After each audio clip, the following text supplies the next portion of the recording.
Hello friends, नीट 2025 मध्ये आलेला फिजिक्सचा question आहे बघा. 2 an AC power supply of 220 volt at 50 hertz, a resistor of 20 ओम.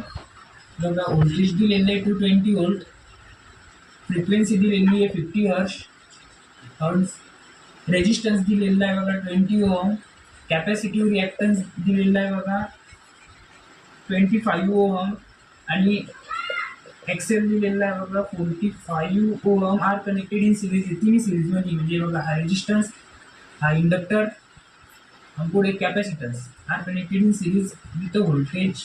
म्हणजे इथे व्होल्टेज दिलेला आहे 220 व्होल्ट, याची फ्रिक्वेन्सी दिलेली आहे 50 हर्ट्ज.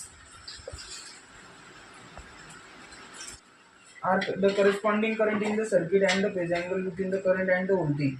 आपल्याला इथं बंद काढणे, करंट काढणे, म्हणजे करंट काढण्यासाठी काय करावं लागेल बघा, V is equals to I R असते, बरोबर आहे. सर्किट आहे म्हणजे R is replace by Z. Z म्हणजे इम्पिडन्स.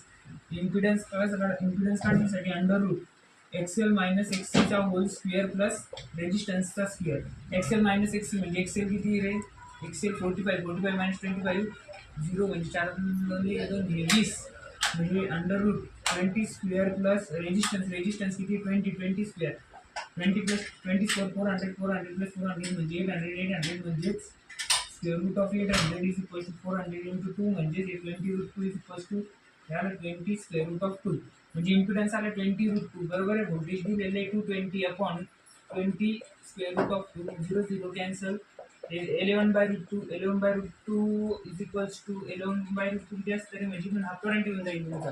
ऑप्शन दिलेलं आहे 7.8 म्हणजेच 11√2 जर 11 डिवाइड केलं तर ॲप्रॉक्स 7.77 येतं, म्हणजे 7.8 is equals to I.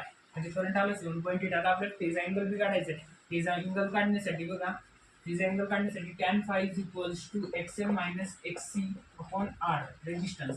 XL किती होता बघा, एक्सएल होता 45 मायनस 25 अपॉन रेजिस्टन्स किती होता रे 20, म्हणजे 20/20 म्हणजे 1 म्हणजे tan phi is equals to 1 म्हणजे therefore phi is equals to 45 degree. Option